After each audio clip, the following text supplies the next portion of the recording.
I'm going to talk today about hyponatremia and risk of fractures. Actually, I'm going to talk about hyponatremia and bone health in general, kind of, and evaluate a little more depth into the risk for fractures. So, well, we all know that hyponatremia, basically definition, is a consequence of an excess of water relative to the total body sodium. Is one of the most common electrolyte disorders that we will find as an outpatient and inpatient. And especially this is more common in geriatric population where the incidence can be between 7 to 35%, and in the inpatient population it can be up to 20%. Operationally, we define the serum sodium below 135 to make the diagnosis. The most common etiology is IADH, being kind of in the 50% of the cases. But we have other causes like diuretics, like the use of SIR antidepressant medications, hypothyroidism, adrenal insufficiency, cirrhosis, kidney disease, and heart failure. Mild hyponatremia has been associated with increased morbidity and mortality, so that's why it's one of the things that we pay attention when we have patients that are hospitalized or as an outpatient. We will classify hyponatremia based on the presentation, on volume status, and serum sodium. So this is a typical common things that we will use during our clinical practice. And typically, mild chronic hyponatremia has been considered to be benign. Typically, this is due to the lack of overt symptom. We don't get very concerned about this. But the question here is that if this is really benign and if we don't have to be concerned about this. Different studies, and actually this started kind of in 2006 with the first reports, that the team of Dr. Renebo reported for first time that there was some increase of the fall risk and increase of the change in the gait and in instability in patients that were having this mild chronic hyponatremia. After that, basically after 2010, all these reports having coming up and basically supporting these first observations and doing more investigation on this. And there is one group specifically, this is in Georgetown, is Dr. Verbalis et al., that has been working more on this effect of the mild chronic hyponatremia and fractures, fall risk, and bone loss. So I'm going to present basically some of the studies that we have available, what is in the system in PubMed. There is not a lot of studies, and there are not a lot of studies done by endocrinologists. There are a lot of reports, mainly in the nephrology area section. So, but I pick kind of the ones that are the most quoted in this literature. So in terms of hyponatremia and fall risk, Dr. Renebo did a case control study, and basically he evaluated 122 patients with chronic hyponatremia versus 244 matched controls. The mean age in these groups was about 72 years old. In the group of hyponatremia, the mean serum sodium was kind of in the moderate level, was low, down to 126, but all of them were asymptomatic. So and there was nothing like really concerning on this serum sodium apparently for their primary providers. What he found is that the rate of falls in the patients that were having hyponatremia was around 21.3% compared to 5% in the patients that were having normonatremia. And the odds ratio for for the hyponatremia patients to have falls was up to 9.5 with a 95% confidence interval of 2.6 to 34. And when it was adjusted for different other factors like medications or I think basically was medication in this study, and the adjusted odds ratio went up to 67, which is quite impressive. He did an additional evaluation in terms of tandem gait to evaluate their attention span. What he found was that in the hyponatremia group, Compared to the control group, there was a highly unstable tandem gait, and there was also some attentional impairment, basically with increase of the response latency and error rate, which he compared a lot with patients that were under the effect of alcohol.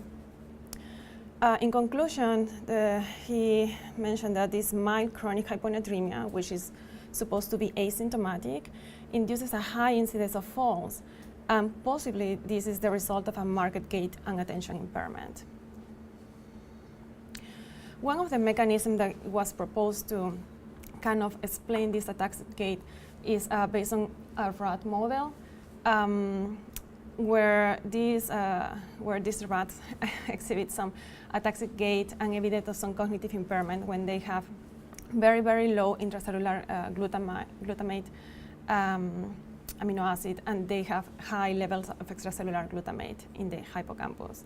And it is thought that when someone develops hyponatremia, one of the first things that your brain is going to try to excrete is the sodium to try to prevent you to become edematous. Then the next one is going to be the potassium, and then your cells are going to be excreting amino acids. So one of them is the glutamate. So what about hyponatremia and fracture risk? This is a study done by Gankam. He's from Belgium. And this is also a case control study. He had patients that were seen as outpatient, older than 65 years old. They had a history of fracture after an incidental fall. And basically, he had this group of people that had a fracture versus group of people without fractures. And he evaluated what was the prevalence of the hyponatremia in these groups. And he found that the group of people that had a fracture, they had hyponatremia in up to 13% of the cases versus controls that was around 4%. In the patient that had a fracture and were hyponatremic, all of them had mild hyponatremia, all of them were asymptomatic, with a mean sodium that was 131, which is kind of more the things that we see typically in the clinic when we have patients that we are following for hyponatremia. The odds ratio for this was about 3.47, and the adjusted ratio also for medications and mainly diuretics, or other medical conditions was about 4, which has been consistent with another study that has been done posteriorly. And the conclusion here was that the mild hyponatremia is a risk factor for bone fracture after having incidental falls. This is the only prospective study that we have so far in terms of hyponatremia and evaluation of risk factors of fall risk and fractures. This is the part of the Rotterdam Study and was published in 2011. So the aim for this study was to investigate if the hyponatremia was associated with increased fracture risk. And if it was increased, it was related to that, it is associated because you are falling more frequently, or this is because you have low bone mass.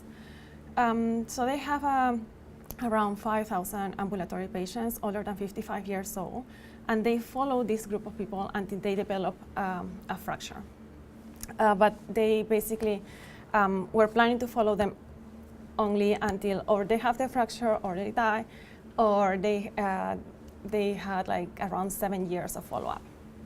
In average, 62% of them were female, and the mean age was 70 years old. The mean follow-up was 6.4 years for the determination of vertebral fractures and 7.4 years for non-vertebral fractures. And in this group, prospective group, the rate of hyponatremia was 7.7%, and the mean serum sodium was 133.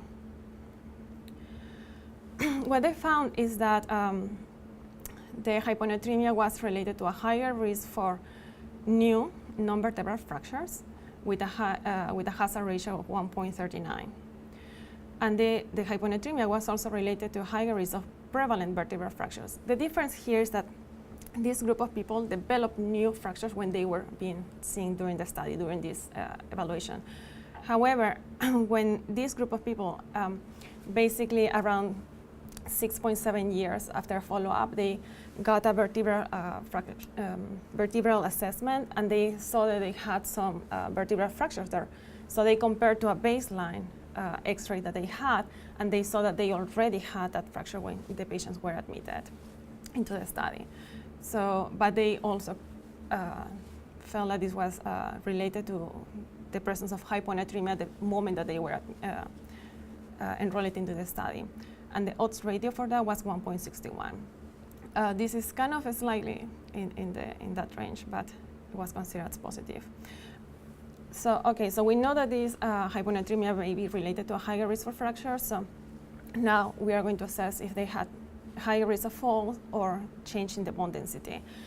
What this group found is that there was a higher risk of falls, up to 23% in the risk that we're having in the group that had hyponatremia, versus 16.4 in the control group.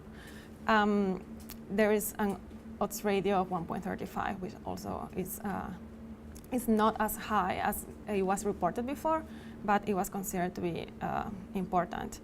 And in this study, they found that hyponatremia was not associated to any decrease in the bone mineral density by DEXA scan on lumbar spine or femoral neck. And the conclusions basically is that the mild hyponatremia is associated to increased risk of incidental new non-vertebral fractures and prevalent but not incident vertebral fractures, that there was an association between hyponatremia and fracture risk, but that seems to be not that much related to the falls. Even when there is a higher risk for falls, this seems that is not explaining all of it. And what they were thinking is that maybe there is something else, like some other factor that is influencing bone quality, but that we are not assessing in the bone mineral density by DEXA scan.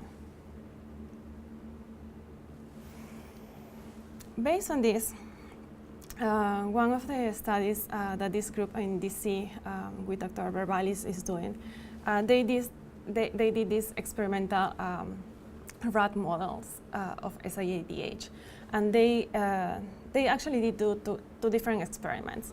One is with rat models, and the other one is doing some evaluation of some data. But with the rat models, they evaluate what was the effect of hyponatremia on bone.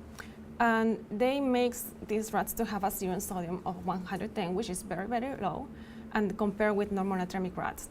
And what they found is that there was a decrease of bone mineral density about 30% on the femoral neck by DEXA scan. They evaluate the micro-CT, and we're going to go through here.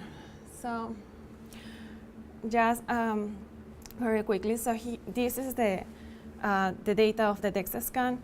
So basically here we're comparing that there is a decrease of up to 30% in the bone mineral density in the femoral neck. Then when they did the bone micro-CT analysis, basically this is the normal rat with the serum sodium that was normal, and these are the rats that were having hyponatremia. So what we can see here, based on what we have been seeing during all the past 2 weeks, is that there is a thinning of the cortical bone, and also there is some destruction of the trabecular bone. Then here, in terms of the analysis, there is a decrease of the bone volume over total volume. There is decrease of the cortical thickness. There is decrease of the trabecular number, and there is more trabecular spacing in the rats that are hyponatremic. They also did some histopomorphometric analysis, and what they saw was that there was more. It was very interesting because they were not expecting this, but they saw that there was more presence of osteoclasts in these bones that were in the rats that were hyponatremic. And I'm going to go back here. And also what they found there is that the number of osteoclasts per bone area was higher, not only the number, but per area. And they got some indexes of bone formation, like bone turnover markers, and the osteocalcin was also low. So here, based on this picture, we don't have only increased bone resorption, but we also may have some impairment of the bone formation. But these are rats, so I mean, we don't have any information in humans yet. What about, okay, so this is the second part of the study of Verbalis et al. They did a retrospective study based on the NHINS 3 data. All the patients were, they got all these patients that were about 50 years. And what they evaluated was the the osteoporosis rate in patients that were having hyponatremia. So they compared these two major components. What they had this group of patients that were having mild hyponatremia, again 133, versus normonatremic, and what they found was that the odds ratio for osteoporosis, defined by a T-score below minus 2.5, was 2.85, and the same, like very similar to femoral neck. So in this study, they found that there may be a relationship between hyponatremia and osteoporosis. The mechanism of to try to explain all of this is basically one thing that we need to have into consideration is that there is like about 1/3 of the body sodium that is stored in our bones. So when we have hyponatremia, the skeleton what it's going to try to do is to try to release this sodium as to provide a stable serum sodium level. So there is a mechanism that has to be in place in order to respond to this stress. So when we have patients that are having chronic mild hyponatremia, this is a mechanism that is working constantly more than just like responding for brief periods of time. So what we are having at the end is increased bone resorption. There is a missing R here, which apparently was adaptative before, but now it has become maladaptative. There may be also some role in the decreased bone formation. There is a couple of studies trying to hypothesize like what's going on here. Basically, all this is preclinical data, but what they are thinking is that the hyponatremia is dose-dependent, increasing osteoclast formation. Hyponatremia also will directly stimulate bone resorption by some sodium sensing mechanism. Basically, if your sodium is low, it will increase the bone resorption. And also, chronic hyponatremia will reduce ascorbic acid uptake, which is going to be constantly producing some increase of the oxidative stress and inducing bone resorption. Now, what's the effect on is there any effect on the osteoblasts and reduced bone formation? There is just one recent study that was published, I think it was April this year, and this group has been doing also these studies in rats, and what they found is that the effect on osteoblasts seems to be that this progenitor cell that we have that is going to produce the osteoblast, that is called human mesenchymal stromal cell, is going to be present, but it's not going to be as viable as it's supposed to be when everything is normal. Now, this is a progenitor for osteoblasts and adipocytes. So when someone has hyponatremia, there is a preferred rate for transformation to adipocyte pathway. And so we will have less osteoblasts. And also, when we have hyponatremia, the osteoblast cytoskeleton will be disrupted, and there is a negative effect on the bone quality. And the osteoblast will also increase the expression of factors that will stimulate the osteoclast recruitment and activity. So in general, this study showed that there is impaired osteogenesis. One thing that I found also interesting when I was reviewing this topic is that if one of the most common things that we, like the etiology of hyponatremia is ADH, one of the things that are being evaluated is what if there is any effect of the vasopressin on bone directly. And there is something that is being called a pituitary bone axis, and it's being found that osteoblasts and osteoclasts, they will express the arginine vasopressin protein receptor. There are two types, and when we have this excess of vasopressin circulating, and these are going to bind both of them, they will promote decreased bone formation, and they will increase bone reabsorption by a different mechanism that I have been talking before. And if we are going to use the receptor antagonists, that we have some like the baptans, there may be some effect on bone formation, and there may be some effect on decreased bone resorption. This is some data that comes from Mount Sinai here in New York, and this is again like some laboratory data. There is nothing that is being done clinically so far. So in general, kind of to summarize, chronic hyponatremia, when we have a serum sodium of 135, less than 135, even when it's mild, like in the 131, 133 range, we can have some central nervous system impairment with unsteady gait, confusion, lethargy that can increase the risk for falls, and then can also lead to osteoporosis, like or decrease bone mineral density by decreasing bone mineral density or increasing bone absorption and decreasing bone formation. All this will alter the bone quality, and we have more predisposition to have fragile bones and having fractures in general. In terms of conclusions, chronic mild hyponatremia, even if it's asymptomatic, is not benign. It has been considered that this chronic mild hyponatremia is an independent risk factor for falls, fractures, and low bone mass osteoporosis. However, the data that we have so far is only observational data, retrospective studies, or mirroring models. There is only one prospective data. No studies have measured what will happen in these bone parameters before or after the correction of the hyponatremia. And now one of the questions that I have is like, should we screen for low serum sodium in patients with osteoporosis? I think that it's very reasonable to check on that, and if we identify anything, we will treat accordingly. And the other question is, should we assess bone mineral density in patients with hyponatremia? I think that if that's the only risk factor, maybe we don't need to do that because we don't have enough data to support that. But I mean, if this is part of our regulation for patients with osteoporosis, I mean, that's something that you will check. And some potential for future research. Well, we don't have a full characterization of bone metabolism by evaluating the bone mineral density, bone turnover markers, or HRPHTC in patients with mild chronic hyponatremia, with and without history of fracture, before or after hyponatremia correction, and maybe some further exploration on the ABP receptor signaling with medications. Thank you.